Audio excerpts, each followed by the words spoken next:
శ్రీ మెరుగు రమేష్ రెడ్డి గారు మనతో పాటు ఉన్నారు. అయితే ఈ 365 రోజుల రేవంత్ రెడ్డి గారి పరిపాలన పథకాలు అనేటువంటివి ఏవైతే ఉన్నాయో అవి ఎంతవరకు ప్రజల్లోకి వెళ్ళింది, ఎంతవరకు కాంగ్రెస్ సక్సెస్ సాధించిందనే విషయంపై కొన్ని ప్రశ్నలు అడిగే ఆ వివరాలు తెలుసుకునే ప్రయత్నం చేద్దాము. నమస్తే అండి రమేష్ గారు. సో చెప్పండి, అంటే 365 రోజుల పరిపాలన పూర్తయింది కాబట్టి మరి పథకాలు అనేటువంటివి ప్రజల్లోకి వెళ్ళాయా? అంటే ప్రచార నిమిత్తము ఎట్లా అంటే ఇప్పుడు బీఆర్ఎస్ నాయకులు ఎలా అంటే ఇప్పుడు కేటీఆర్ ఉన్నారు.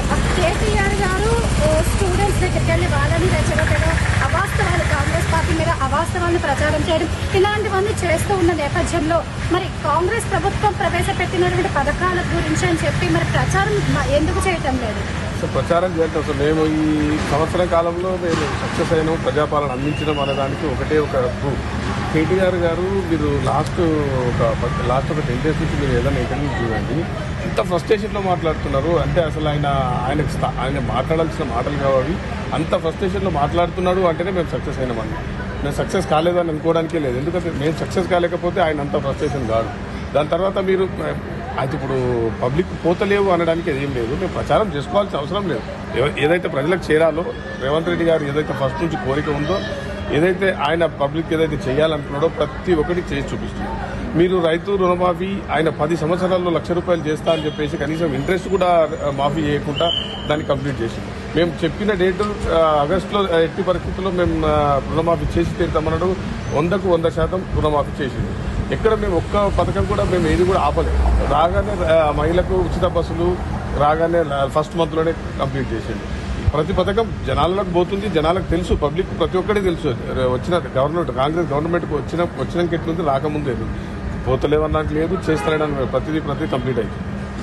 సార్, ఇంకో విషయం చూసుకున్నట్లయితే మనం రైతుల గురించి మీరు మాట్లాడారు కాబట్టి రైతు భరోసా కింద మరి 2 లక్షలు కూడా మరి వీళ్ళు అనుకున్న దానికంటే మన రేవంత్ రెడ్డి గారు ముందుగానే రుణమాఫీ చేసిన విధానం కనిపిస్తుంది. మరి ఈ రుణమాఫీ విధానాన్ని కూడా రాజకీయ రంగు పులిమి మరి వాళ్ళు దుష్ప్రచారాన్ని చేస్తున్నారు. మరి చేస్తున్న నేపథ్యంలో మనం దానికి ఎందుకు సమాధానం చెప్పటం లేదు?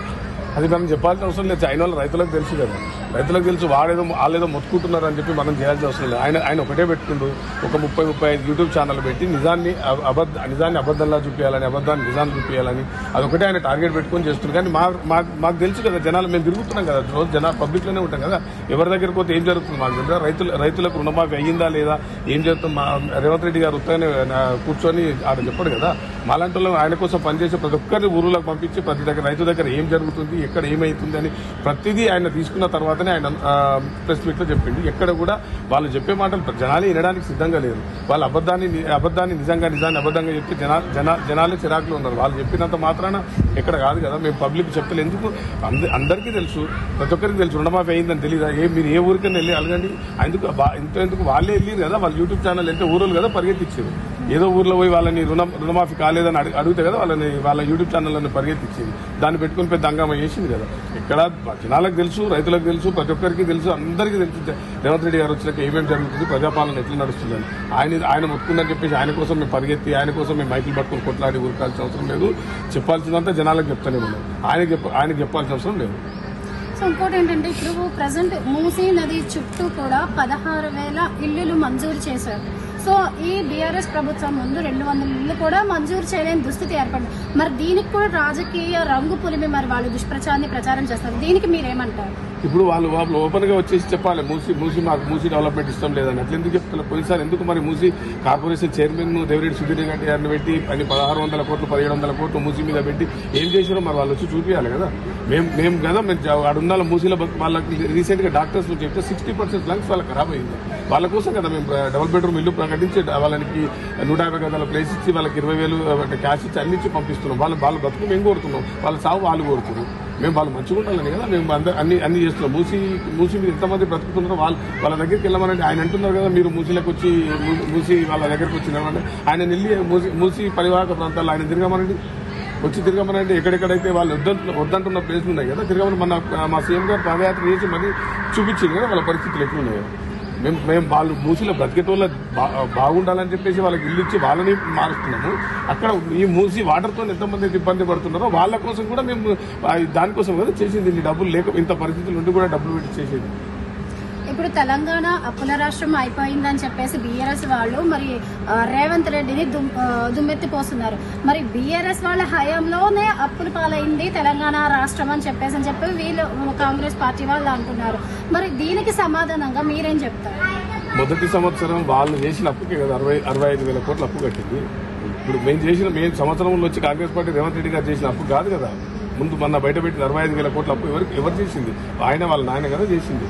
ఇప్పుడు కాంగ్రెస్ పార్టీ చేసిన అప్పు కాదు కదా. ఇక్కడ క్వశ్చన్ ఏంటంటే మరి అనధికారికంగా అంటే యూజ్ లేని పథకాలన్నీ ప్రవేశపెట్టారు, ఉపయోగం ఏం లేదు ప్రజల్లోని, అందరూ కూడా దుమ్మెత్తిపోస్తున్నారు అన్నట్టు తెలిసింది. అంటే ఉపయోగం లేని పథకాల ద్వారా తెలంగాణని అప్పుల రప్పాలు చేశారని చెప్పేసి కేటీఆర్ గారు అంటున్నారు. అది వాళ్ళ నాయనకు వర్తిస్తారు. 100% ఎక్కడ కూడా ఎవరికి పనికిరాని చేసింది వాళ్ళ నాన్న. ఆయన చేసిన పథకాలు ఎవరికి అవసరం వచ్చినాయి, వాళ్ళ ఇంటికి వాళ్ళ కుటుంబానికి అవసరం వచ్చినాయి, వాళ్ళ దగ్గర వాళ్ళకి అవసరం వచ్చినాయి, వాళ్ళ బంధువులకు అవసరం వచ్చింది. 1,00,000 కోట్లు పెట్టి కాళేశ్వరం కట్టింది. ఎవరికి అవసరం వచ్చింది? ఏమైంది ఇప్పుడు కాళేశ్వరం? 1,00,000 కోట్లు ఇప్పుడు దాంతోనే కదా అప్పు స్టార్ట్ అయింది. ఆయన చేసింది ఎవరికి అవసరం వచ్చింది? అదొకటి స్పోర్ట్స్ అదొక గేమ్ పెట్టింది కదా, ఏమది కార్ రేసింగ్ పెట్టింది. అది ఎవరి కోసం అని పెట్టింది? దేనికోసమని 55 కోట్లు వాళ్ళకు ఉచితంగా ఆయన ఇంట్లో సొమ్ము ఇచ్చిండ. ఆయన వాళ్ళ నాన్న ఫామ్ హౌస్లోకి వెళ్ళి ఇచ్చిండ. గవర్నమెంట్ పైసలు అంటే జనాలు పబ్లిక్ మా పైసలు తీసుకుపోయి ఆయన ఇచ్చింది ఆయన కదా. ఆ పథకాలు దేనికోసం వచ్చారు? రేవంత్ రెడ్డి గారు పెట్టిన పథకం ఉచిత బస్సు పెట్టింది. ఎంతమంది మహిళలు హ్యాపీగా ఉన్నారు? ఉచిత 500 రూపాయల సిలిండర్ ఇచ్చింది. ఎంతమంది మహిళలు హ్యాపీగా ఆనందంగా ఉన్నారు? ఉచిత బస్సులో కూడా చిన్న ఇష్యూస్ ని కూడా వాళ్ళ రాజకీయ రంగు పులుముతున్నారు. ఎందుకంటే ఉచిత బస్సు వల్ల అనగారిన ప్రజలు, పేద ప్రజలు ఎవరైతే ఉన్నారో వాళ్ళకి దక్కటం లేదు. మిగిలిన వాళ్ళకి కాలేజ్ స్టూడెంట్స్ కావచ్చు, ఐటీఐ ఇంజనీరింగ్ వాళ్ళకి కావచ్చు, వాళ్ళు ఎక్కువ వాడుకుంటున్నారు తప్ప వీళ్ళకి ఏం ఉపయోగం అని చెప్పి అంటున్నారు. దాని ద్వారా ఏంటంటే ప్రజలని, అలాగే ఇప్పుడు ఆటో యూనియన్స్ వాళ్ళని, ఈ క్యాబ్స్, ఓలా, ఊబర్ ఇలాంటి వాహనదారుల పొట్టకొట్టినట్టు అయింది ఈ పథకాల ద్వారా అని చెప్పి అంటున్నారు. మరి వాళ్ళని రెచ్చగొట్టి వాళ్ళు ఏదో వాళ్ళ పబ్బం కట్టుకోవడానికి చూస్తున్నారు. కానీ అక్కడ కూడా ఏదో ఒకటి తర ఏదైనా ఇష్యూస్ జరగవచ్చు. దాన్ని ఒకటే తీసుకొని వాళ్ళు హైలైట్ చేస్తున్నారు. మంచి జరిగేది ఎందుకు చూపించలేకపోతున్నారు? ఎంతమంది మహిళలు నాంబర్ నేను తీసుకపోతే ఎంతమంది మహిళలు ఆనందంగా ఉన్నారు? వాళ్ళు ఎక్కడికి పోవాలన్నా, వాళ్ళ అమ్మగారింటికి పోవాలన్నా, అన్న దగ్గరికి పోవాలన్నా, నాన్న దగ్గర ఎవరికి పోవాలన్నా వాళ్ళు ఎంత హ్యాపీగా ఉన్నారు. స్టూడెంట్స్ అంటారు. స్టూడెంట్స్ కూడా తప్పేముంది? వాళ్ళకి ఎంతో మంది బస్ పాసులు కట్టలే పరిస్థితి ఉంటుంది, చదువుకోవాలని ఉంటుంది. వాళ్ళందరికీ పోతే తప్పేముంది? మంచిని చూపించడానికి వాళ్ళకి ఇంట్రెస్ట్ లేదు. ఎంతసేపు వాళ్ళు ఇన్నాడు ఏనాడు చేయని మంచిది వీళ్ళు మంచి చేసే వరకు వాళ్ళు భరించలేకపోతుంటారు తప్ప ఇంకో ఇష్యూ లేదు. సో చివరిగా మా మరొకరుక్షేత్రం ప్రేక్షకులకి మీరు ఈ 365 రోజుల పాలన గురించి, మరి రేవంత్ రెడ్డి గారి గురించి, ఇట్లా వస్తున్నటువంటి ఇష్యూల గురించి మీరు మా ప్రజలకు ఏం చెప్పబోతున్నారు? రేవంత్ రెడ్డి గారి మీద గత 15 సంవత్సరాల నుంచి వాళ్ళు చెయ్యని ఆరోపణ లేదు, చేసింది ఏం లేదు. ఆయన ఒకటి ఉంటుంది. ఎంతసేపు జనాలకి ఏదో ఒకటి చేయాలన్న తపనతో వీళ్ళన్నీ దీంట్లోకి ఏం పట్టించుకోరు. ఆయన చేసేదాన్ని చేసుకుంటూ పోతాడు. ఈ సంవత్సరం ఎట్లయితే సక్సెస్ఫుల్ గా అందరికి ఏమేం కావాలో చేసిండు, ఇంకా దానికి మించి 100% ఇంకా జనాలకు ఏం కావాలో చేస్తాడు. 100% Revanth Reddy the best CM అని పబ్లిక్ చెప్తారు. అంటే ఈ 6 పథకాలే కాకుండా ఇంకా ఫ్యూచర్ లో ఇంకా డెవలప్మెంట్ గురించి, అంటే అణగారిన వర్గాల ప్రజల గురించి, ఈ బీసీ కులగణన సర్వే ఏదైతే ఉందో వాటిలన్నిటి గురించి ఎలాంటి ప్రతిపాదనలు తీసుకొచ్చి ఎలాంటి మంచిని చేయబోతుంది? నిన్ననే ఎగ్జాంపుల్ మీకు చూడండి, హాస్టల్ బీసీ వెల్ఫేర్ హాస్టల్స్ మొత్తం నిన్ననే వెళ్ళి స్పెషల్ అందరు మినిస్టర్స్, సీఎం ప్రతి హాస్టల్కి ఒక్కొక్కరు పోయి వాళ్ళు మెస్ ఛార్జెస్ అన్ని పెంచి ఇన్ని రోజులు ఉన్నప్పుడు ఎన్నడూ ఇంతవరకు చరిత్రలో లేదు. 60% నిన్న ఇంక్రీజ్ చేసింది మెస్ ఛార్జెస్. ఎవరు చేసి ఏసీఎం చేసి ఎవరితో కాలేదు కదా. అది ఒకటే ఒక మనిషి రేవంత్ రెడ్డితోనే. ఎందుకంటే ఆయనకు తెలుసు ఆయన వచ్చింది ఆ బిల్డింగ్ రాజ్యభవనం నుంచి రాలేదు, కింద నుంచి వచ్చాడు. ఆయన ఒక రైతు బిడ్డగా ఆయన ఎన్ని కష్టాలు పడి చదువుకున్నాడు, ఎన్ని కష్టాలు పడి ప్రతి కష్టం ఆయనకు తెలుసు కాబట్టి ప్రతి ఒక్కటి ఆయన చేయగలుగుతాడు. ఎందుకంటే ఆయనకే తెలుసు ఆ కష్టాలు ఏందో, ఇబ్బందులు ఏందో, ఆయన ఎన్ని ఇబ్బందులు పడ్డా ఆయనకు తెలుసు కాబట్టి ప్రతి ఒక్కటి ఆయనే చేయగలరు, ఆయనకే తెలుసు. సో ఇంకా చివరిగా ఏంటంటే ఫైనల్ గా బీఆర్ఎస్ నాయకులకి మీరు ఎలాంటి స్వీట్ వార్నింగ్ ఇవ్వబోతున్నారు? ఇప్పుడు రోడ్డు మీద పిచ్చుకు కలుస్తుంటారు, వాళ్ళు పట్టించుకోవద్దంటే వదిలేశారు. మేము కూడా అదే రీతిలో ఉన్నాం. అందుకే వాళ్ళ గురించి ఎవరం పట్టించుకొని వాళ్ళతో మాట్లాడే పరిస్థితులు, వాళ్ళ గురించి పట్టించుకునే టైం కూడా మా గవర్నమెంట్కి లేదు, మా వాళ్ళకి లేదు. ఎందుకంటే వాళ్ళు 10 ఏళ్ళు చేసిన కంపుకు కడగడానికి మాకు టైం సరిపోతలేదు. ఇంకా వాళ్ళ గురించి పట్టించుకొని వాళ్ళ గురించి మాట్లాడేంత టైం అయితే పడుతుంది. Thank you sir. సో మనకి చూసుకున్నట్లయితే రమేష్ రెడ్డి గారు మరి ఈ 365 రోజులకి సంబంధించినటువంటి రేవంత్ రెడ్డి గారి పరిపాలనలో వచ్చేటటువంటి బీఆర్ఎస్ వాళ్ళు ఏవైతే రాజకీయ రంగు పులిమి అవాస్తవాలను ప్రచారం చేస్తారో అవన్నీ కూడా అవాస్తవాలే. అలాగే రాజకీయంగా దెబ్బ కొట్టడానికే రేవంత్ రెడ్డి గారి చేపట్టినటువంటి పథకాల మీద వాళ్ళు కన్నేసి ప్రజలను రెచ్చగొట్టడం జరుగుతుంది. అవేమి రాష్ట్ర ప్రజలు పట్టించుకోవట్లేదు. రాష్ట్రాన్ని ముందుకు నడిపే బాటలోనే రేవంత్ రెడ్డి గారు ఆలోచిస్తున్నారని చెప్పారు.